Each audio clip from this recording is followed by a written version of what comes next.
We're from the intensive care unit to Ironman. Valley native Nick Amp is sharing his story of inspiration in a new documentary. That's right. It's premiered at the Maya Cinemas at Campus Point there last night. Among those attending was even the mayor of Clovis.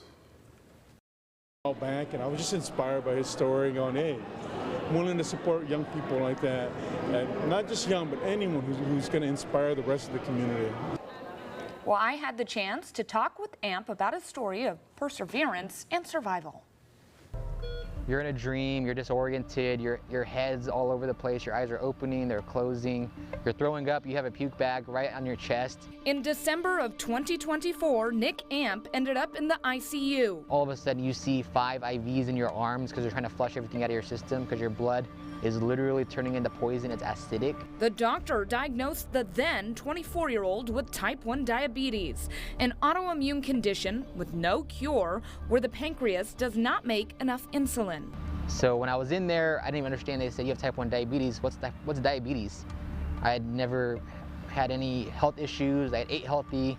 I had just ran a marathon prior to that, 3-4 weeks before that. So to me, I'm the healthiest I've ever been. Amp spent the next few days in the ICU, his blood sugar over 500, vision blurry, and his kidneys in dire straits. They were saying that this is going to be something that's going to change your life forever. And they said you're going to have to use insulin now for every time you eat food, and that you're going to have to take it really seriously. And if you don't, can be lethal.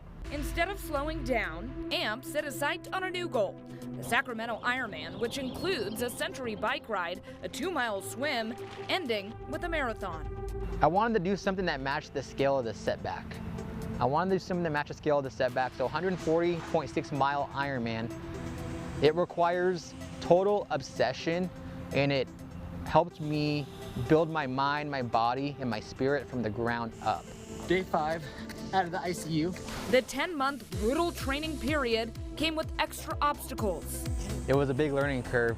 I had a lot of moments where I gave myself too much insulin before a run or a bike, so I would get the sweats and I would get low blood sugar, so I would have to get picked up because I was borderline about to pass out. Amp kept his eyes on the prize, documenting his journey and educating himself about his condition, eventually crossing the finish line in October of 2025 with his family by his side cheering him on. Disbelief.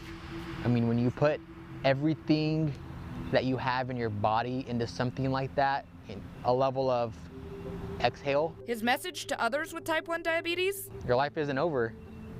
You can still do everything like a normal person. How about that? Well, Amp says he does plan on making the documentary available to the general public, either on the streaming services or even on the internet, just on YouTube.